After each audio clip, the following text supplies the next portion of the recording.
Kanalıma hoş geldiniz. Bugün sizlere orkidelerin birden çok çiçek dalı çıkarabilmesi için neler yapmamız gerektiğinden bahsedeceğim. Orkidelerin özellikle yazın biraz daha gelişimi yavaşlamaktadır.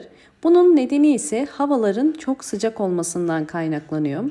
Yazın orkide bakımında özellikle dikkat etmemiz gereken bazı püf noktalar var. Orkideler yılda 2 kere çiçek dalı çıkarır. İlkbahar ve sonbahar aylarında. Ama eğer sizler iyi bir bakım ile orkidelerinizi kontrol ederseniz orkideleriniz yazında çiçek dalı çıkarabilir. Özellikle yazın orkidelerin çiçek dalı çıkarabilmesi için ve orkidelerinizin bol bol çiçek açabilmesi için en önemli püf nokta orkidelerdeki nem dengesini sağlamak. Orkidelerde nem dengesini sağlamak için yapılması gereken birkaç püf nokta var. Şimdi sizlere onlardan da bahsedeceğim. İlk olarak orkidelerde nem oranı yaklaşık olarak %50 ya da %70 oranında olması gerekiyor. Özellikle yazın gündüzleri hava çok sıcak olduğu için aşırı sıcaklıklardan dolayı orkidelerde nem kaybı olur ve bu da orkide tomurcuklarında sararmalar, dökülmeler ve kurumalara sebep olabilir. Bunun için yapmanız gereken güzel bir yöntemden sizlere bahsedeceğim. Hemen göstermek istiyorum. Birinci yöntem orkidelerde dış saksı kullanmak. Yazın özellikle orkidelerde dış saksı kullanmak çok önemli. Orkidenin nem kaybetmesini önler. Özellikle orkideleriniz sadece şeffaf saksıda kaldığı zaman çok çabuk nem kaybedebiliyorlar. Çünkü sürekli doğrudan ışık aldığı için orkide nemi maalesef tutamıyor. Dış saksı kullanırken genelde bilinen orkidelerin kökten ışık alması gerekiyor. Eğer orkideler kökten ışık almazsa orkideler büyümez. Bu kesinlikle doğru bir bilgi değildir. Bunu ben de ilk zamanlarda yapıyordum. Fakat sonradan tecrübelerimle şunu anladım ki orkidelerde ikinci saksı kullandığınız zaman orkide köklerindeki kurumalar daha da gecikiyor. Çünkü ikinci saksı orkidede bir nem ortamı oluşturuyor. Etrafından orkidenin köklerinin direkt ışık alıp çabuk kurumasına engel oluyor. Orkidelerin sadece yapraklardan ışık alması orkidelerin gelişimi için yeterlidir. Zaten orkide tesislerinde de eğer görürseniz yüzlerce orkidenin yan yana olduğunu ve sadece yapraklarından ışık aldığını gözlemleyebilirsiniz. Özellikle yazın orkideleri daha sık sulamak gerekiyor. İkinci saksı kullandığınız zaman orkideleri çok sık sulamanıza gerek kalmıyor.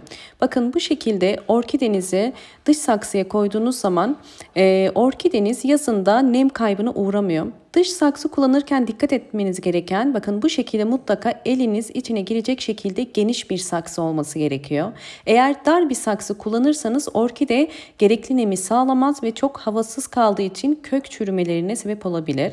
Bu şekilde büyük bir saksı olması gerekiyor ki orkide kendine bir nem alanı oluşturabilsin. Bakın hemen diğerini de göstermek istiyorum. Bakın bu da ikinci bir orkidem. Gördüğünüz üzere kök gelişimi gayet güzel. Özellikle hava köklerine bakarak bu orkidemin neminin yeterli olduğunu anlayabilirsiniz. Bakın hem de yeni çiçek dalları çıkarıyor.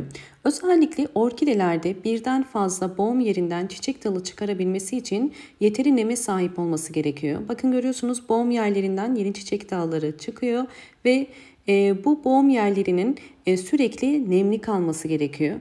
İkinci önemli yöntem ise orkidelerde nem oranını sağlamak için su kullanımı. Hemen bir püskürtme kabının içerisine suyumu koyuyorum. Size nasıl kullanacağımı da göstereceğim. Hemen kapağını kapatıp size orkidelerimi şöyle yakından göstereyim. Bakın orkidelerde özellikle boğum yerlerinden çiçek dalı çıkarmak için mutlaka boğum yerlerinin sürekli nemli kalması gerekiyor. Eğer orkidenin boğum yerlerini düzenli olarak su sıkarsak bu yerlerden bakın gördüğünüz üzere zaten kabarmalar başlamış. Bu yerlerden yeni çiçek dalları çıkabiliyor ve böylelikle bir çiçek dalından birçok çiçek dalı çıkarabilme imkanına sahip oluyoruz. Bakın bu şekilde orkidenin boğum yerlerinin hepsini sıkıyorum.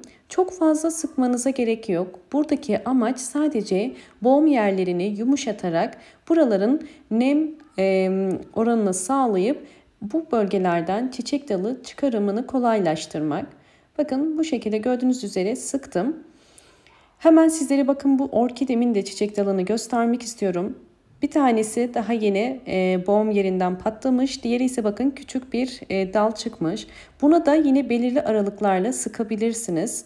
Çünkü bazen çiçek dalı patladıktan sonra da maalesef kuruyabiliyor. Bunun nedeni ise nemsiz kalmasından. O yüzden nem oranına mutlaka dikkat etmek gerekiyor ve böyle belirli aralıklarla sıkarak orkidenizin sürekli nemli kalmasına yardımcı olabilirsiniz. Özellikle budama yaptıktan sonra bu işlemi mutlaka deneyin ve yapraklarını da yazın. Özellikle bakın yine her gün çok fazla abartmadan ve gövde kısmına su girmeyecek şekilde yapraklarına su püskürterek orkidenizin nemli kalmasına yardımcı olabilirsiniz. Eğer bu işlemleri her gün yaparsanız kısa süre içerisinde orkideleriniz bakın bu şekilde hem yeni çiçek dalı çıkaracaktır hem de bir dalda birden fazla bakın gördüğünüz üzere çiçek dalı çıkarabilme ihtimali oluyor. Özellikle bakın boğum yerlerinden çıkan çiçek dalları şöyle yakından da size göstereyim. Şu anda bir dalda bakın nereden baksanız 6 tane çiçek dalı gözüküyor. Bu en altta, normalde en alt boğum yerinden çok fazla çiçek dalı çıkmaz. Ama burada da çıkmış gördüğünüz üzere bakın. Bu da yine aynı şekilde. Bu yeni çıkan bir çiçek dalıydı ve boğum yerleriyle birlikte bu şekilde bol bol çiçek dalı çıkardı. Bunun en önemli nedeni ise orkidedeki nem oranının yüksek olması. Eğer orkideniz gerekli neme sahip olursa bol bol çiçek açar. Orkideleriniz eğer çiçek açmıyorsa mutlaka nem oranını kontrol etmeye çalışın. Bunu yapraklarındaki buruşmalardan, köklerdeki kurumalardan anlayabilirsiniz.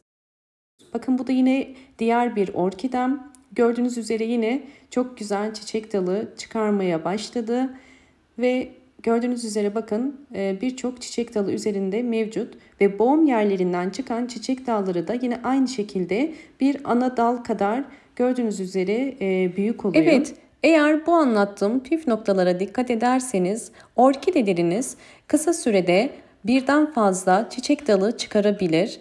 Umarım bu videom sizler için faydalı olmuştur. Videomu buraya kadar izlediyseniz ve beğendiyseniz hemen beğen tuşuna basıp kanalıma da abone değilseniz eğer bana destek olmak için abone olmayı unutmayın. Bol bol yorumlar yapıp yorumlar kısmında da sorularınız varsa sorularınızı sorabilirsiniz. Hoşça kalın, sağlıkla kalın.